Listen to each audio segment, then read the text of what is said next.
नमस्कार, women's 24 channel मध्ये आपले स्वागत। अमरावती जिल्ह्यात भाजपा नेत्या नवनीत राणा यांनी शेतकऱ्यांच्या व्यथा जाणून घेण्यासाठी थेट शेताच्या बांधावर भेट दिली। अवकाळी पावसाने शेतकऱ्यांचे मोठ्या प्रमाणात नुकसान झाले आहे। नवनीत राणा यांनी दर्यापूर आणि अंजनगाव सुर्जी तालुक्यातील गावांमध्ये जाऊन नुकसानग्रस्त शेतांची पाहणी केली। शेतकऱ्यांशी संवाद साधताना त्यांनी शेतकऱ्यांच्या समस्या ऐकल्या आणि सरकारकडून तातडीने मदत मिळवून देण्याचे आश्वासन दिले। अवकाळी पावसामुळे पिकांचे झालेले नुकसान आणि शेतकऱ्यांच्या अडचणींवर प्रशासन काय पावले उचलणार याकडे आता सर्वांचे लक्ष लागले आहे।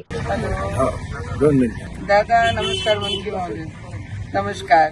अच्छा असं आहे की माझं जे अमरावती जिल्हा आहे ना, खूप मोठ्या प्रमाणात आपल्याला संत्रा होते, सोयाबीन होते, कपास होते, तूर होते, मूग होते। आता काय झालेलं आहे, आमचे काही मंडळ आमच्या जिल्ह्यामध्ये ना, तहसीलदार आणि कलेक्टर जिल्ह्याचे याच्यावर काही मंडळ सोडलेले आहे। माझी विनंती आहे शेतकऱ्यांचे की आपण सरसकट त्यांना आदेश द्या।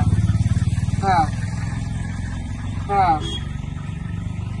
हा आणि पंतप्रधानांना 100% त्यांना आपण एक वाद देतो। तुम्हाला काय का कुठल्या तहसीलदाराला मला एखादा तहसीलदार आमच्या कृषी अधिकाऱ्याचा नंबर 30 मिनिट पाठवा, व्हॉट्सअपवर आहे 30 मिनिट पाठवा आणि पाठवून देण्यात लगेच ती व्यवस्था करतो जिथे पंतप्रधानाकडे आहे। माझी विनंती आहे, सगळे शेतकरी रडत आहे आणि सगळ्यांना अपेक्षा आहे की आपण सरसकट सगळ्यांचे पंचनामे सांगून द्या आणि मग आपण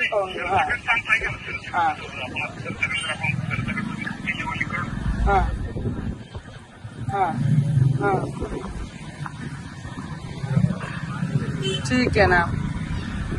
मी कलेक्टर साहेबांचा नंबरही आपल्याला पाठवते आणि एखादी तहसीलदारांची नंबर पाठवते मी, आपण एकदा त्यांना सांगून द्या।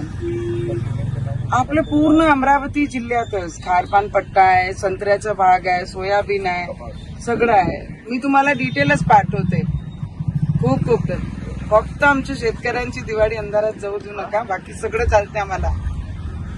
बस बस बस, खूप खूप धन्यवाद दादा, खूप खूप धन्यवाद धन्यवाद नमस्कार।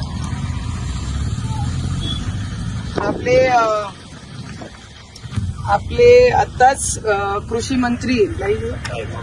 मंत्री महोदयांसोबत आपण बोललो आताच, आणि आमच्या अमरावतीमध्ये खूप सारा पाऊस आपल्या अमरावती जिल्ह्यामध्ये आलेला आहे आणि मराठवाड्यापेक्षा कमी जरी असला पण जे सोयाबीन आहे, तूर आहे, मूग आहे, उडद आहे, कपास आहे, ज्याची आज दर्यापूर अंजनगाव मध्ये आम्ही पाहणी केली, हातात शेतकऱ्यांना काहीच सापडणार नाही। आणि त्याच्यामध्ये काही मंडळ म्हणतात ते पंचनाम्यावरनं त्यांनी वगळलेले आहे, तर आम्ही त्या विनंती करण्यासाठी केलाय की बा ज्यांचे नुकसान झाले पंचनामे करून त्यांनी जर वरती पाठवले तर आमची सरकार त्यांना मदत पूर्ण करणार आहे। त्याकरिता आपण कृषी मंत्री साहेबांसोबतही बोललो, त्यांनी रिस्पॉन्स त्या पद्धतीने दिला आणि येणाऱ्या काळामध्ये आमचे जे मंडळ सुटणार आहे, जे सोडलेले आहे ते सुटले नाही पाहिजे, त्यासाठी आपण प्रयत्न करत आहे। आणि जे नुकसान झालं आहे, अतिशय नुकसान शेतकऱ्यांचं झालेलं आहे आणि ते डोळ्याला पाहून जेव्हा आम्ही पूर्ण शेतकऱ्यांसोबत बोलताय तर जेवढा पैसे लावले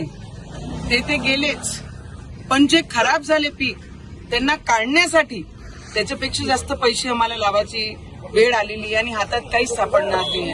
तर आमची सरकार, आमचे देशाचे प्रधानमंत्री आणि राज्याच्या मुख्यमंत्र्यांनी आम्हाला शब्द दिलेला आहे की शेतकऱ्यांना वारेवर सोडणार नाही, आणि तीच अपेक्षा घेऊन आज मी कृषी मंत्री साहेबांसोबतही बोलली आणि माझे जिल्ह्यातला एकही मंडळ सुटला नाही पाहिजे, त्याकरिता मी अधिक अपडेटसाठी वुमन्स 24 चॅनल सोबत जोडलेले रहा। धन्यवाद।